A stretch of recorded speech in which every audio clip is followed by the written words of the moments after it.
সিরাজগঞ্জের পাইকারি সবজির আড়তে ফুলকপি ও আদা ছাড়া এখনও নিম্নমুখী শীতকালীন সবজির বাজার।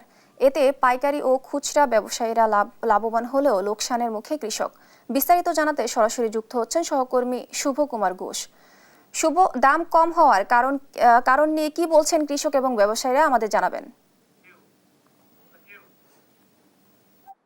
স্নিগ্ধা, সিরাজগঞ্জের যে আড়তটি আছে পাইকারি সবজির আড়ত, এইখানে কিন্তু কিছু পণ্য যেমন ধরেন শসা, ক্ষীরে এবং লেবু ছাড়া বাদ বাকি ম্যাক্সিমাম পণ্যেরই কিন্তু দামটা এখন কম।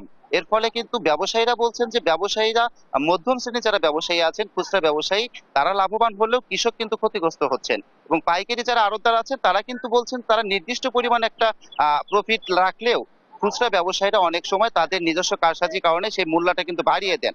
আমরা এই মুহূর্তে আছি সিরাজগঞ্জের শহরের একমাত্র পাইকারি সবজির আড়তে। এইখানে কিন্তু প্রত্যন্ত সিরাজগঞ্জের যমুনা আছে, সেই যমুনা চরাঞ্চলে প্রত্যন্ত এলাকা থেকে শুরু করে প্রান্তিক কৃষক এবং বিভিন্ন জেলার, উত্তরাঞ্চলের বিভিন্ন জেলার কিন্তু পাইকাররা এখানে আসেন এবং বিভিন্ন কৃষকরাও কিন্তু সরাসরি এসে যে তাদের সবজিগুলো বিক্রি করেন। এবং উত্তরাঞ্চলে যশোর সহ কয়েকটি জেলার কিন্তু পেঁয়াজ সহ বিভিন্ন মশলা জাতীয় যে সবজিগুলো আছে সেইগুলো কিন্তু এই আড়তে এসে বিক্রি হয়। এর ফলে যেটা হচ্ছে যে কৃষকরা যেমন ধরেন এখন যে বাঁধাকপি আছে, ফুলকপি আছে, ফুলকপির দামটা হয়তো এখন কিছুটা ঊর্ধ্বগতি হয়েছে যার ফলনটা শেষের দিকে হওয়ার ফলে। কিন্তু বাঁধাকপি, পটল সহ অন্যান্য যে সবজিগুলো আছে এই সবজিগুলোতে কিন্তু কৃষকরা বলছেন যে তাদের যে খরচটা হয়েছে উৎপাদনে, সেই উৎপাদনের খরচটা কিন্তু তারা পাচ্ছেন না। অন্যদিকে পাইকার যারা আছেন, যে পাইকারি আড়তদার যারা আছেন, আড়তদাররা কিন্তু বলছেন যে তারা যেভাবে পণ্যটা আসে সেটার একটা নির্দিষ্ট দামের পরে তারা নির্দিষ্ট পরিমাণে একটা লাভ রেখে সেটা বিক্রি করেন। কিন্তু যখন সেটা খুচরা বাজারে যাচ্ছে, খুচরা বাজারে কিন্তু যারা খুচরা ব্যবসায়ী আছেন তাদের বিভিন্ন স্থান ভেদে কিন্তু সেই দামটা একটু পার্থক্য হয়ে যাচ্ছে। এর ফলে তারা মাঝখানে একটু লাভবান হলেও কৃষকরা কিন্তু লাভবান হচ্ছেন না। আমরা এই সার্বিক বিষয়গুলো নিয়ে একজন আড়তদারের সঙ্গে একটু কথা বলার চেষ্টা করব যে আসলে এই বাজারটা এমন হওয়ার কারণ কি এবং কারা লাভবান হচ্ছে এবং বর্তমানে কোন ধরনের সবজির কি ধরনের দাম আছে একটু জানাবেন আমাদের। বর্তমান আপনার সবজির দামটা কম। আপনার দামের ভিতর দামটা বাড়ছে একটু, আপনার ভেন্ডির দামটা বাড়ছে, কারণ ভেন্ডিটা নতুন আসছে। ভেন্ডি আপনার আজকে দাম হলো আপনার 100 টাকা কেজি ভেন্ডি। পটল আসছে আপনার হলো 80 টাকা কেজি। তাছাড়া আপনার হলো এই সাজনার দাম হলো 200 টাকা কেজি। এগুলা নতুন আমদানি হতেছে, এই জন্য দামটা একটু বেশি। তাছাড়া আপনার পেঁয়াজের দামটা একটু কম, পেঁয়াজের দাম আজকে হলো 25 টাকা কেজি।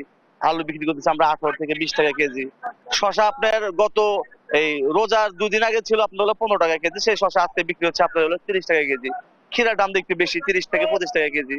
আপনার লেবুর দামটা আগের মতনই আছে, লেবুর দামটা আসলে বাড়েও নাই কমেও নাই, ওটা আপনার 6 টাকা পিস, 7 টাকা পিস আমরা বিক্রি করতেছি।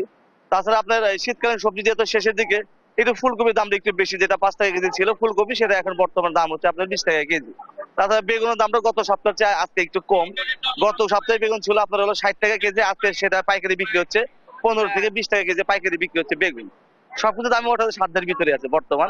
শুধু নতুন যেগুলা সবজি উৎপাদন হইতেছে আপনার সেইগুলোর দাম একটু বেশি, তাছাড়া সবকিছু ঠিক আছে।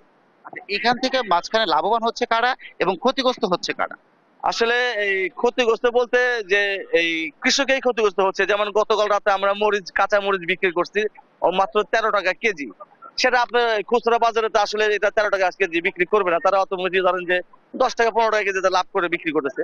তো আসলে ক্ষতির দিক দিয়ে ধরতে গেলে কৃষকই আসলে ক্ষতিগ্রস্ত হচ্ছে, কিন্তু খুচরা বিক্রেতা মোটামুটি তারা ভালো আছে আর কি। ধন্যবাদ। যেমনটা বলছিলেন উনি কিন্তু এখন এইখানকার একজন বড় আড়তদার। তিনি কিন্তু বলছিলেন যে মাঝখানে যে লাভবানটা হয়তো খুচরা ব্যবসায়ীরা হলেও প্রান্তিক কৃষকরা কিন্তু ক্ষতিগ্রস্ত হচ্ছেন। এবং কৃষকরা কিন্তু বলছেন যে যদি উৎপাদন খরচের চেয়ে তাদের বিক্রির মূল্যটা কম হয় তাহলে এইভাবে কিন্তু এই বিশেষ করে সিরাজগঞ্জ এবং সিরাজগঞ্জের প্রত্যন্ত যমুনা চরাঞ্চলের সবজি উৎপাদনটা কিন্তু আরো অনেক কমে যাবে, যার কিন্তু প্রভাব পড়তে পারে বাজার সহ সারা দেশে। কিন্তু এই ছিল সিরাজগঞ্জ থেকে সর্বশেষ আমার কাছে পাইকারি সবজি আড়ত থেকে। শুভ কুমার ঘোষ, আপনাকে ধন্যবাদ।